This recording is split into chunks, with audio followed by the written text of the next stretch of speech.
Beritakanlah firman, siap sedialah baik atau tidak baik waktunya. Shalom, puji Tuhan, berkat kemurahan Tuhan membolehkan kita boleh ada lagi dalam renungan harian di hari ini. Nats firman Allah akan menjadi perenungan kita bersama di hari ini. Saya ambil dari Yesaya 48 ayatnya yang ke-17 sampai dengan ayatnya yang ke-22. Secara khusus saya akan baca ayat 17 sampai 19. Firman-Nya berkata demikian. Beginilah firman Tuhan penebusmu yang Maha Kudus Allah Israel. Akulah Tuhan Allahmu yang mengajar engkau tentang apa yang memberi faedah, yang menuntun engkau di jalan yang harus kau tempuh. Sekiranya engkau memperhatikan perintah-perintahku, maka damai sejahteramu akan seperti sungai yang tidak pernah kering, dan kebahagiaanmu akan terus berlimpah seperti gelombang-gelombang laut yang tidak pernah berhenti. Maka keturunanmu akan seperti pasir, dan anak cucumu seperti kersik banyaknya. Nama mereka tidak akan dilenyapkan atau ditiadakan dari hadapanku. Demikian sabda firman-Nya di hari ini yang intinya mengajar dan menasihati kita memperhatikan perintah-perintah Tuhan. Memperhatikan perintah-perintah Tuhan sebenarnya memiliki arti bahwa kita tidak hanya memperhatikannya, tapi kita sungguh-sungguh melaksanakan perintah-perintah Tuhan itu dalam kehidupan kita sehari-hari, atau dengan kata lain, kita mau mentaati perintah-perintah Tuhan itu. Jelas sekali dalam ayat 18, sekiranya engkau memperhatikan perintah-perintahku, sekiranya engkau memperhatikan perintah-perintahku, perintah-perintah Tuhan. Jadi Tuhan mau bagi kehidupan umat Israel pada waktu itu, supaya mereka memperhatikan perintah-perintah Tuhan. Apa yang diperintahkan Tuhan, apa yang tidak diperintahkan Tuhan, seharusnya mereka perhatikan. Sehingga apa yang menjadi perintah Tuhan berusaha untuk melaksanakannya, dan kalau itu bukan perintah Tuhan, ya tidak perlu dilaksanakan. Yang kita laksanakan adalah apa yang menjadi perintah Tuhan. Nah, apa akibat kalau kita memperhatikan perintah-perintah Tuhan? Setidaknya ada 3 akibat, dampak yang saudara dan saya akan dapatkan kalau kita memperhatikan perintah-perintah Tuhan. Yang pertama dalam ayat 18 bagian A, sekiranya engkau memperhatikan perintah-perintahku, maka damai sejahteramu akan seperti sungai yang tidak pernah kering. Maka damai sejahteramu akan seperti sungai yang tidak pernah kering. Itulah dampaknya, akibatnya. Kalau kita sebagai umat memperhatikan perintah-perintah Tuhan, maka akibat yang pertama adalah kita mengalami damai sejahtera Tuhan yang luar biasa. Dalam ayat 22, tidak ada damai sejahtera bagi orang-orang fasik, firman Tuhan. Damai sejahtera itu hanya bagi orang yang memperhatikan perintah-perintah Tuhan.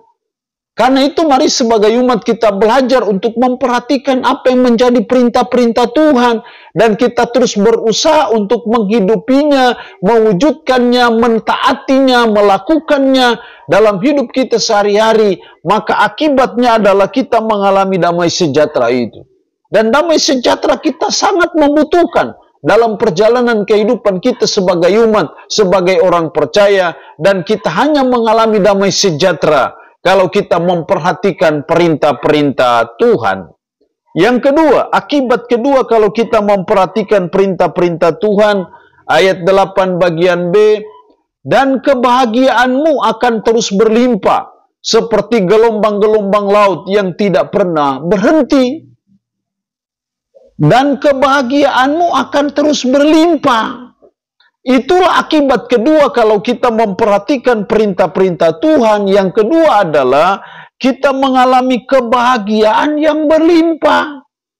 Itu janji Tuhan bagi kita, kebahagiaanmu akan terus berlimpah. Seperti gelombang-gelombang laut yang tidak pernah berhenti.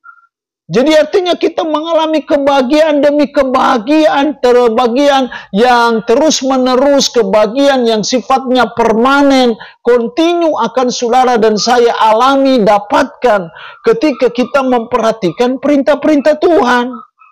Itu berarti bahwa tidak mungkin kita bisa mengalami kebahagiaan yang bersifat permanen, kebahagiaan yang bersifat paripurna, kalau kita tidak memperhatikan perintah-perintah Tuhan. Tapi saya percaya ketika kita memperhatikan perintah-perintah Tuhan dan terus berusaha melaksanakannya dalam kehidupan kita sehari-hari, maka kita akan mengalami kebahagiaan yang berlimpah dalam kehidupan kita.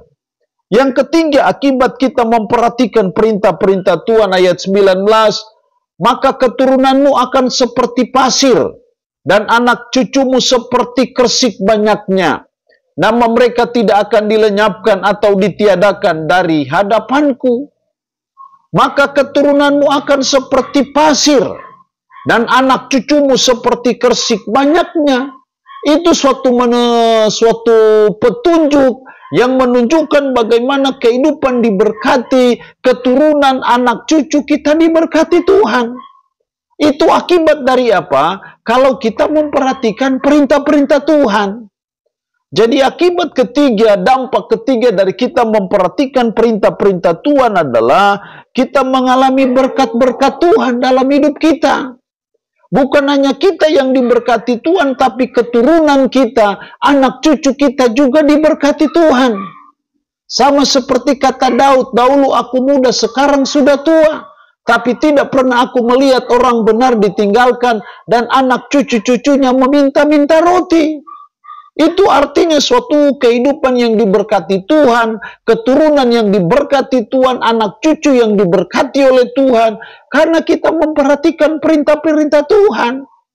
Jadi tidak percuma dan tidak sia-sia kalau kita memperhatikan perintah-perintah Tuhan, memperhatikan untuk melaksanakannya, mentaatinya dalam kehidupan kita sehari-hari, maka kita akan mengalami berkat-berkat Tuhan dalam kehidupan kita. Allah yang punya firman ini memberkati kita dengan firman-Nya di hari ini. Amin. Mari kita berdoa. Puji syukur untuk kebenaran firman-Mu hari ini, yang mengajar dan menasihati kami memperhatikan perintah-perintah Tuhan. Akibatnya, dampaknya kalau kami memperhatikan perintah-perintah Tuhan dan sungguh-sungguh melaksanakannya dalam hidup kami sehari-hari, maka kami akan mengalami damai sejahtera, kami akan mengalami kebahagiaan yang berlimpah, dan kami akan mengalami berkat Tuhan dalam hidup kami. Roh yang kudus, tanamkan dan meteraikan firman dalam hati dan pikiran kami, dan sanggupkan kami untuk bisa memperlakukannya dalam hidup kami sehari-hari. Hamba mohon berkat bagi umat-Mu yang mendengarkan renungan harian di hari ini. Yang sakit hamba berdoa dalam nama Yesus. Tuhan lawat, Tuhan jamah, Tuhan sembuhkan dari sakit penyakit yang diderita. Terpujilah nama-Mu Tuhan. Dalam nama Tuhan Yesus Kristus kami berdoa. Amin. Shalom. Tuhan Yesus memberkati kita dengan firman-Nya di hari ini.